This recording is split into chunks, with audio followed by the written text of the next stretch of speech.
Hi hello welcome back to ఇతరం కథలు. Please ముందుగా వీడియోకి ఒక చిన్న లైక్ చేయండి. లైక్తో పాటు హైప్ ఇవ్వండి. ఈరోజు కథ యాంగ్రీ హస్బెండ్ పార్ట్ 70. కథను రచించిన వారు సుజాత గారు, వాయిస్ ఓవర్ శ్వేత. ఇక లేట్ చేయకుండా స్టోరీలోకి వెళ్ళిపోదాం. నాగభూషణం అందరితో మాట్లాడుతున్నట్టే ఉంటాడు. వర్ధిని బెదిరిస్తున్నాడు కానీ చూపు ఇంకొక చోట ఉంది. చేతిలో కత్తి పట్టుకొని జారి పడుతున్నట్టుగా దక్ష మీద పడి కత్తితో పొడవాలనే ఉద్దేశం తనది. అలా మాట్లాడుతుంటే ఇంకొంచెం ముందుకొచ్చి అనుకున్నట్టుగానే జారి తన మీద పడినట్టు పడి కత్తి తీసుకొని వెంటనే గట్టిగా పొడుస్తాడు. అది చూడగానే అందరూ దక్ష అని పెద్దగా అరుస్తారు. నాగభూషణం మాత్రం ఆ కత్తి తన పొట్టలో నుంచి తీసి మళ్ళీ ఇంకొకసారి 3-4 సార్లు అలా పొడిచి చాలా సంతోషంగా పైకి లేచి నిలబడతాడు. రోహిత్, మన ప్లాన్ వర్కౌట్ అయిందా? అక్కడ ఏం జరుగుతుందో ఏంటో అని అడుగుతుంది సీమ. చెప్పాదా, వీడు కరెక్ట్గా చేస్తే అయిపోతుంది, కానీ వీడిని ఎంతవరకు నమ్మచ్చో అర్థం కావట్లేదు. మనకిప్పుడు ఏమీ తెలీదు. వాడు కరెక్ట్గా చేస్తే వాడే ఫోన్ చేసి ఇలా చేశానంటాడు. ఏదన్నా తేడా జరిగితే మనకి ఫోన్ చేస్తాడు. అప్పటిదాకా మనం వెయిట్ చేయడం తప్ప ఏమీ చేయలేం. మన మనిషిని తోడుగా ఇచ్చి పంపిస్తే అక్కడ విషయాలన్నీ మనకు తెలుస్తాయి కదా అంటుంది సీమ. నా మనుషులంతా జైకి తెలుసు. వాడు చాలా స్మార్ట్. బాగా అన్నీ గుర్తు పెట్టుకుంటాడు. నా మనిషిని చూడగానే గుర్తుపట్టి ఇదంతా మనమే చేశానని వాడికి అనుమానం రాదా? ఇప్పుడు వాడి చేతికి చిక్కడం అంత అవసరమా అంటూ తన్ని భయపడుతున్నట్టుగా మాట్లాడతాడు రోహిత్. ఎందుకంటే మొన్న జై కొట్టిన దెబ్బలు ఇంకా తగ్గలేదు పాపం. తన భర్త ఇంకెవరినో చూసి భయపడ్డం సీమాకి నచ్చలేదు. అప్పుడు ఏం జరుగుతుందో ఏంటో అని కొంచెం టెన్షన్గానే ఉంది ఇద్దరికి. ఇద్దరు ఫోన్ వైపే చూసుకుంటూ ఉంటారు నాగభూషణం ఫోన్ కోసం. దక్షని 3-4 సార్లు పొడిచి సంతోషంగా పైకి లేచి నిలబడతాడు నాగభూషణం. చాలా గర్వంగా చూసావా అన్నట్టు వర్ధిని వైపు చూస్తాడు. అందరూ చాలా రిలాక్స్గా కనిపిస్తారు. ఎందుకు అనుమానం వచ్చి పక్కకి చూసేసరికి జై, దక్ష ఇద్దరు పక్కనే నిలబడి ఉంటారు. అది చూడగానే షాక్ అవుతాడు నాగభూషణం. అనుమానం వచ్చి తను కూర్చున్న సోఫా వైపు చూస్తే కత్తితో పొడిచాడు కదా, కాస్త చిరుగులు పడి ఉంటుంది. అసలు ఏం జరిగిందో అర్థం కాదు నాగభూషణానికి. ఏంట్రా, మా ఇంటికి వచ్చి బెదిరించినంత ఈజీ అనుకున్నావా? మా వాళ్ళ మీద చేయి వేయడం అంటే ఏం జరిగిందో అర్థం కావట్లేదా అంటాడు రాఖీ. క్వశ్చన్ మార్క్ ఫేస్తో ఉంటాడు నాగభూషణం. నువ్వు చాలా తెలివిగా కత్తి తీసి మా అక్కను పొడవడానికి జారి పడినట్టు యాక్ట్ చేసి తన మీద పడడానికి ఒక్క సెకండ్ ముందే మా బావ ఇంకా ఫాస్ట్గా రియాక్ట్ అయ్యి తనని అక్కడి నుంచి లేపి జాగ్రత్తగా తన దగ్గర ఉంచుకున్నాడు. తన భార్యకి ఏమీ కాకుండా చూసుకున్నాడు.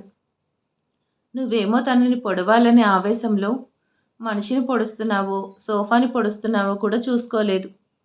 ఇంత ఆవేశపడితే ఎలా?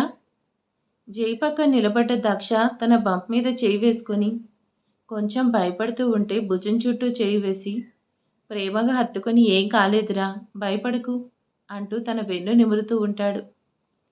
శ్రేష్ఠ ఫాస్ట్గా లోపలికి వెళ్ళి వాటర్ తీసుకొచ్చి అక్కడికి వచ్చి కొంచెం తాగు అని తనకిచ్చి భయపడకక్క అంటుంది. అక్కడే నిలబడుతుంది.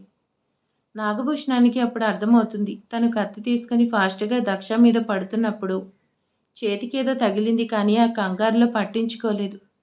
అదేంటి అంటే తను దక్ష మీద పడబోయేది జై చూసి తనని ఫాస్ట్గా సోఫాలో నుంచి పక్కకి లాగాడు.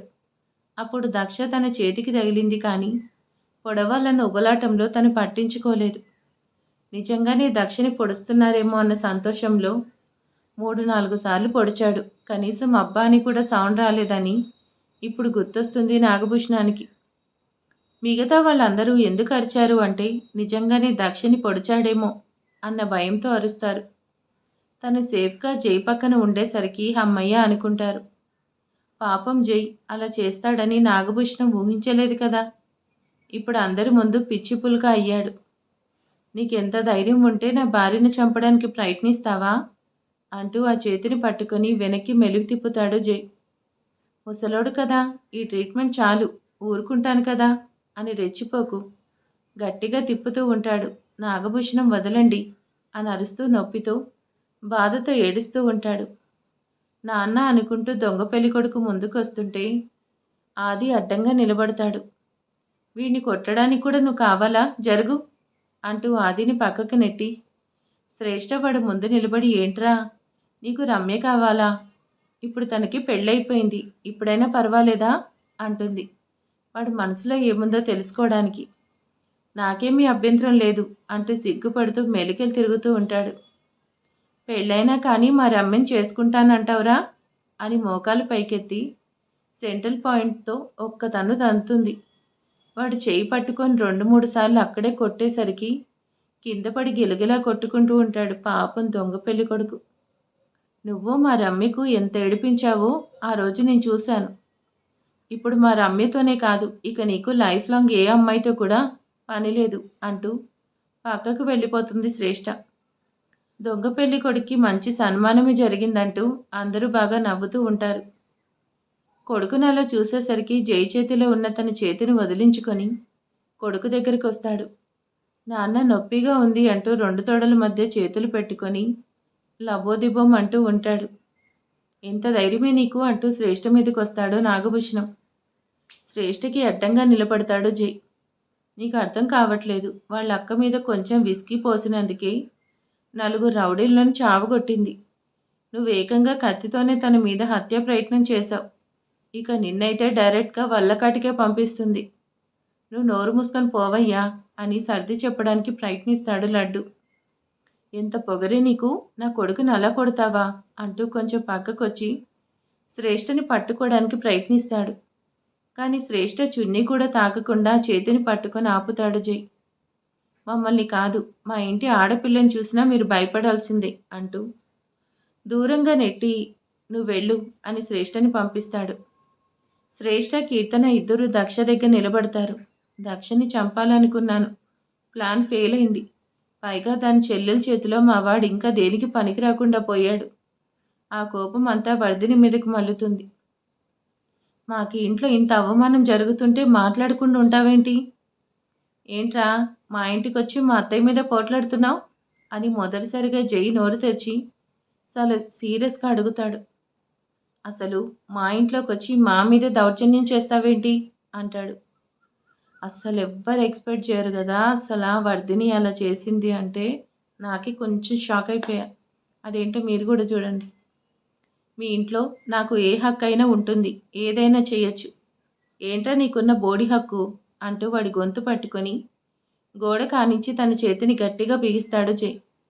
పాపం గిలగిలా కొట్టుకుంటూ ఉంటాడు నాగభూషణం. పడుకుని బాధగా ఏడుస్తూ ఉంటాడు దొంగ పెళ్ళికొడుకు. వర్ధిని నన్ను వదలమని చెప్పు, లేదంటే నా సంగతి తెలుసు కదా అంటూ చిందులు వేస్తుంటాడు నాగభూషణం. ఏంట్రా నిన్ను వదిలేది, నిన్ను చంపినా సరే ఇంకా ఇంటి కాంపౌండ్ కూడా దాటి రాలేరు. పోలీసులు అంత ఈజీగా తప్పించుకుంటాను. మా ఇంటికి వచ్చి అత్తయ్యని బెదిరించడం, దక్షని కత్తితో పొడవడానికి ట్రై చేయడం అన్నీ సీసీటీవీ కెమెరాలు రికార్డ్ అయ్యాయి. నా భార్యను చంపబోయాడు కాబట్టి నేనే చంపేశానని స్టేట్మెంట్ ఇస్తాను. అప్పుడేం చేస్తావురా అని జై కూడా చాలా కోపంగా మాట్లాడతాడు. నిజంగా నాగభూషణం చచ్చిపోతాడేమో అని అనుమానం వచ్చి శ్రీనివాసరావు గారు జైని పక్కకి లాక్కొని వస్తాడు. నాగభూషణం నొప్పిగా ఉన్న గొంతును రుద్దుకుంటూ, అసలు మిమ్మల్ని జీవితాంతం మోసం చేసేవాడిని వదిలేసి నన్ను చంపడానికి ప్రయత్నిస్తావేంటి అని కోపంగా అరుస్తాడు. చెప్పేదేదో సూటిగా చెప్పు, లేకపోతే బయటికి పో అని జై కూడా ఆవేశంగానే అరుస్తాడు. మా అత్తయ్య అని ఇందాకటి నుంచి మీ అందరూ 100 సార్లు అన్నారు కదరా. కానీ మీ అందరూ ఇలా అమ్మా నాన్న లేకుండా అనాథలుగా మిగలడానికి కారణమే మీ అత్తయ్య అని ఇన్ని రోజులు వర్ధిని గారి దాచిపెట్టిన సీక్రెట్ బయట పెడతాడు నాగభూషణం. ఏంట్రా ఏం మాట్లాడుతున్నావు అని ఆవేశపడతాడు రాకి. మీ అమ్మ నాన్న బాబాయ్ పిన్నిలను అందరినీ యాక్సిడెంట్లో చంపమని నాకు డబ్బులు ఇచ్చింది వర్ధినినే అని ఒక్క పెద్ద బాంబ్ బ్లాస్ట్ చేస్తాడు నాగభూషణం. ఆ మాటకు ఒక్కసారిగా అందరూ నిశ్చయులై నిలబడి ఉంటారు. ఏం మాట్లాడుతున్నావురా, ఇంకొక మాట నీ నోట్లో నుంచి బయటకు వస్తే నిన్ను చంపేస్తాను అంటాడు రాకి. మీ వాళ్ళందరినీ చంపమని మీ అత్తయ్య నాకు డబ్బులిచ్చింది. ఆ డబ్బుకు ఆశపడి నేను వాళ్ళందరినీ యాక్సిడెంట్లో చంపేశాను. ఆ రోజు మీరందరూ గుడికి వెళ్ళకపోవడం మీ అదృష్టం. అందుకే మీరంతా బ్రతికిపోయారు.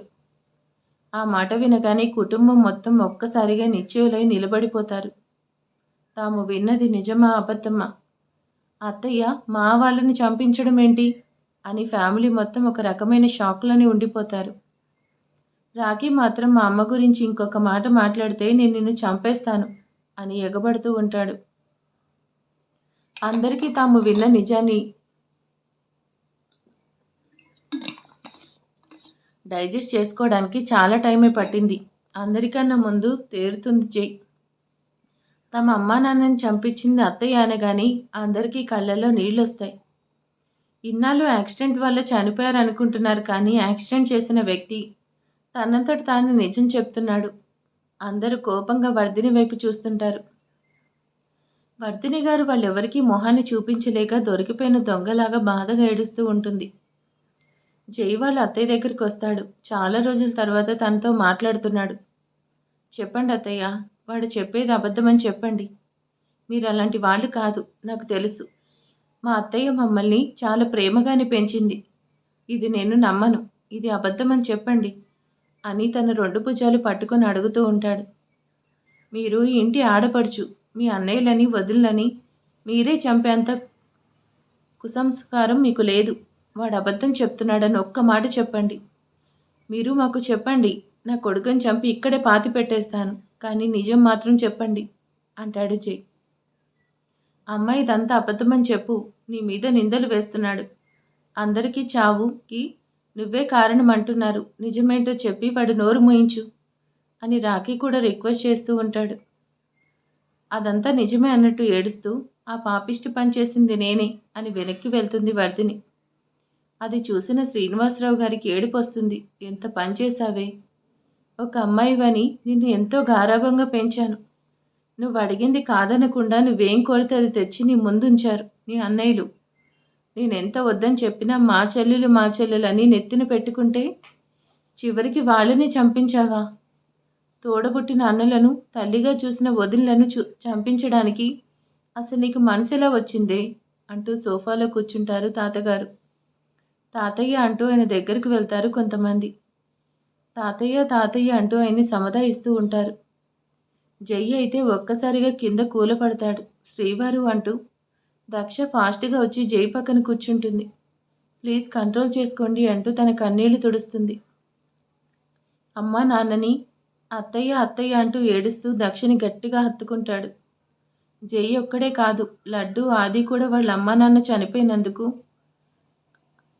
ఆది వాళ్ళ అత్తయ్య చేసిందని వినగానే ఏడుస్తూ ఉంటారు. కోపంగా ఆవిడ వైపు చూస్తుంటారు. రాకీ మాత్రం ఇదంతా నువ్వు చేశావా అని తన తల్లి వైపు చాలా కోపంగా అసహ్యంగా చూస్తాడు. అందరూ అలా ఏడుస్తూ ఉంటే మా అమ్మ వల్లే వీళ్ళిలా ఏడుస్తున్నారని చాలా గిల్టీగా ఫీల్ అవుతాడు రాకీ. ఎవరితోనూ మాట్లాడకుండా పలకరించకుండా తను కూడా పక్కకు నిలబడి ఏడుస్తూ ఉంటాడు. అమ్మయ్య, నాగభూషణం అనుకున్న జరిగింది. వాళ్ళ ముందు నిజం చెప్పాడు. డబ్బు తీసుకుని యాక్సిడెంట్ చేసి వాళ్ళందరినీ చంపేశాను. నేను ఒకప్పుడు లారీ డ్రైవర్ని. ఒకరోజు ఈవిడ నా దగ్గరకు వచ్చి వాళ్ళ కారుకి యాక్సిడెంట్ చేయమని చెప్పింది. డబ్బు కోసం నేను చేశాను అని తనంతట తానే ఒప్పుకున్నాడు. నాగభూషణం చెప్పినవన్నీ వింటున్నారు కానీ ఎవరు ఏం మాట్లాడట్లేదు. మాట్లాడే స్థితిలో కూడా ఎవరూ లేరు. నా చేతిలో డబ్బు అయిపోయింది. అసలు ఈవిడెవరు అని ఎంక్వైరీ చేశాను. నాకే ఆశ్చర్యం వేసింది. సొంత అన్నల్ని ఎందుకు చంపమందో అని నాకు అర్థం కాలేదు. అయినా నాకెందుకు, నీ గురించి మొత్తం మీ వాళ్ళకి చెప్తానని బెదిరించాను. అప్పుడు కొంచెం డబ్బిచ్చి నా నోరు మూయించింది. ఇక నేను అదే అలవాటు చేసుకున్నాను. హాయిగా కష్టపడకుండా ప్రతి నెల వచ్చి డబ్బు తీసుకువెళ్తూ ఉన్నాను. పాపం ఇక్కడ మాత్రం నాగభూషణం చాలా నిజాయితీని పాటించి జరిగింది జరిగినట్టు మొత్తం చెప్పాడు. జైకి వాళ్ళ అమ్మా నాన్న కళ్ళ ముందు కదులుతారు. ఈ అమ్మాయిలకి ఆ ముగ్గురు వాళ్ళ ముగ్గురిని సముదాయించడం చాలా కష్టంగా ఉంటుంది. ముగ్గురు చిన్నపిల్లల్లా ఏడుస్తూ ఉంటారు. వాళ్ళంతా బాధగా ఉంది. ఎవరు రాఖీని పట్టించుకోవట్లేదు. మా అమ్మ అత్తయ్య మావయ్య వాళ్ళని చంపించిందా అని విన్న దగ్గర నుంచి రాఖీకి ఏదోలా ఉంది. చీ అనిపిస్తుంది.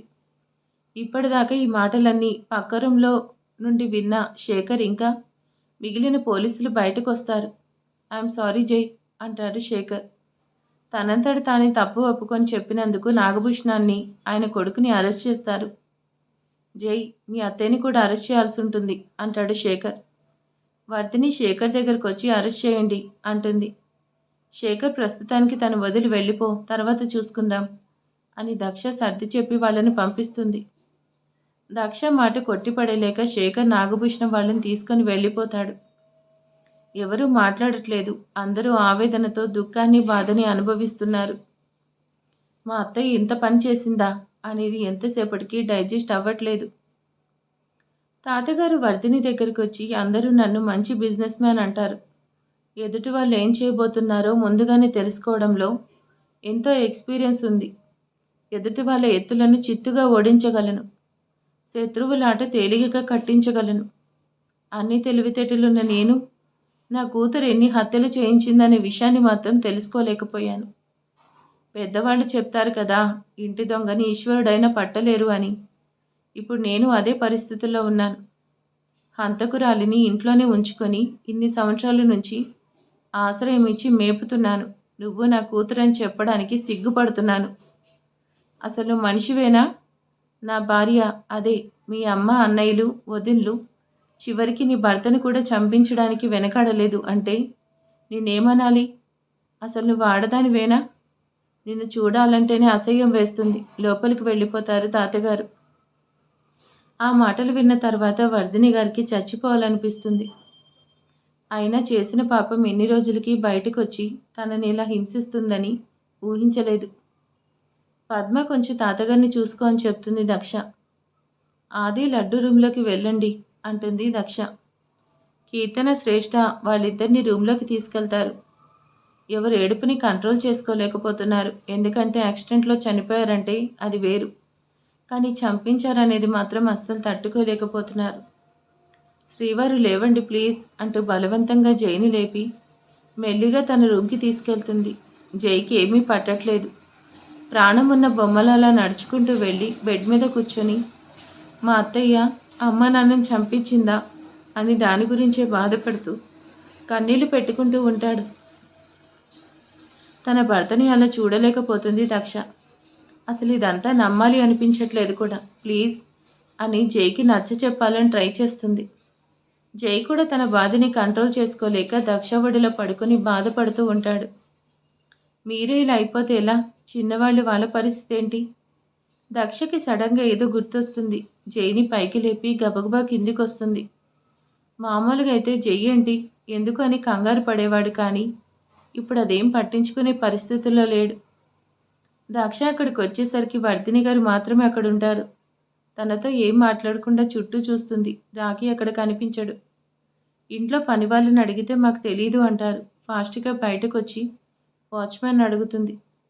అటువైపు వెళ్ళారండి, కారు కూడా తీసుకెళ్ళలేదు, ఏడుస్తూ వెళ్ళిపోవడం చూశాను మేడం. దక్ష చాలా ఫాస్ట్గా పైకొచ్చి ఫోన్ తీసుకొని రాఖీకి ఫోన్ చేస్తుంది. ఫోన్ రింగ్ అవుతుంది కానీ లిఫ్ట్ చేయదు. మరికొద్దిసేపటికి స్విచ్ ఆఫ్ అవుతుంది. నేను రాఖీని కూడా నాతో పాటు తీసుకొస్తే బాగుండేది అని దక్ష బాధపడుతుంది. కింద ఏదో గొడవ పడుతున్నట్టుగా అనిపిస్తుంది. ఏమైందేంటో అని దక్ష వెళ్తుంది. ఏం జరిగిందో అర్థం కాక జై కూడా వస్తారు. ఎందుకు ఇలా చేశారు అత్తయ్య? చివరికి మా అమ్మ నాన్న నాకు గుర్తులేరు. అమ్మా నాన్న ఒడిలో పెరగాల్సిన నేను వాళ్ళ ప్రేమ లేకుండానే పెరిగాను. అసలు వాళ్ళ ప్రేమ కూడా నాకు గుర్తులేదు. గుర్తు కూడా లేకుండా చేశారు. ఎందుకు చేశారు? అసలు ఇదంతా ఎందుకు చేశారని లడ్డు వాళ్ళ అత్తయ్యని పట్టుకొని అడుగుతూ ఉంటాడు.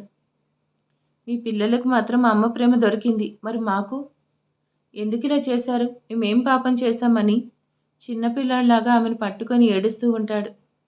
ఒక్క ప్రశ్నకి కూడా సమాధానం చెప్పకుండా ఏడుస్తూనే ఉంటుంది వర్ధిని. ఆది, ఐశ్వర్య వాళ్ళ అమ్మా నాన్న దగ్గర కొన్ని రోజులైనా పెరిగారు, కానీ లడ్డు అయితే చిన్నపిల్లాడిగా ఉన్నప్పుడు ఇలా జరగడంతో అసలు గుర్తులేదు కూడా. లడ్డు అలా ఏడుస్తుంటే కీర్తన సముదాయించడానికి ప్రయత్నిస్తుంది, కానీ తన వల్ల కావట్లేదు. దక్ష వచ్చి లడ్డు ఊరుకో అని అనగానే వదిన అంటూ తన ఒడిలో పడుకుంటాడు. ఇక అక్కడ ఉండలేక దూరంగా వెళ్తుంది వర్ధిని. నిజంగా అమ్మ ఎలా ఉంటుందో నాకు తెలీదు. మీరు వచ్చిన తర్వాత నాకు అమ్మ ప్రేమ తెలిసింది. నన్ను అంత ప్రేమగా చూసుకున్నారు. ఇప్పుడు అమ్మా నాన్న గురించి తెలిసేసరికి తట్టుకోలేకపోతున్నాను అంటూ బోరుని ఏడుస్తాడు. ఆది కూడా ఒక చోట కూర్చొని ఉంటాడు. శ్రేష్ఠకి సైగ చేసి తన దగ్గరికి పంపిస్తుంది. పద వెళ్దాం అని లడ్డూని తన రూమ్కి తీసుకెళ్తుంది.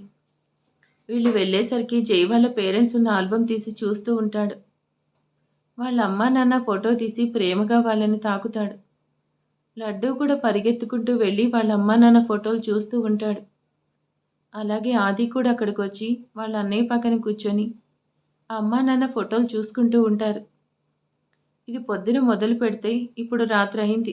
శ్రేష్ఠ కిందకి వెళ్ళి ఏదో ఒకటి తీసుకురా, వాళ్ళ చేత తినిపించాలి. మధ్యాహ్నం కూడా ఏమీ తినలేదు అంటుంది దక్ష. కీర్తన శ్రేష్ఠ ఇద్దరు కిందకి వెళ్ళి అందరికీ భోజనం తీసుకొస్తారు. ఇలా ఎంతసేపు ఏడుస్తూ ఉంటారో ఏదో ఒకటి తినండి అంటుంది. ఎవరు మాట్లాడరు. కొంచెమైనా తినండి, మీరు ఇలా ఉంటే తాతయ్య గారి పరిస్థితి ఏంటి?